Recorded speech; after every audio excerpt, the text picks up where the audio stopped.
पालघरच्या विक्रमगडमध्ये बिबट्याची दहशत पसरली आहे। तालुक्यामधील उटावली गावामध्ये एका विद्यार्थ्यावर बिबट्यानं हल्ला केलाय। सुदैवानं बिबट्याच्या हल्ल्यामध्ये हा विद्यार्थी थोडक्यात वाचलाय।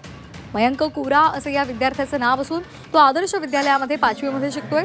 संध्याकाळी शाळा सुटल्यानंतर मित्रांसोबत जंगलामधील रस्त्यानं घरी जात असताना बिबट्यानं त्याच्यावर पाठीमागून झडप घातली।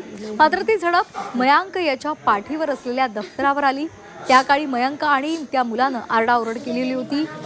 जोडीला असलेल्या मुलानं बिबट्याला दगड मारला। आवाजामुळे आजूबाजूला असलेल्या लोकांनी सुद्धा धाव घेतली।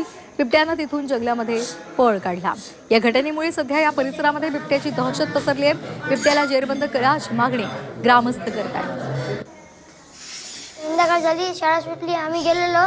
आम्ही दोघं जण पुढे होतो आणि त्याच्या समोरच बिबट्या निघाला। त्याने माझ्यावर हल्ला केला। मग मी आख्यांना दुपारीच माहीत पडलेलं का बिबट्या आलेला आहे। माझ्यावर हल्ला केला, पण माझ्या नख्या भरल्या, पण हल्ला माझ्या बॅगेवर पडला आणि आम्ही आरडाओरड केली।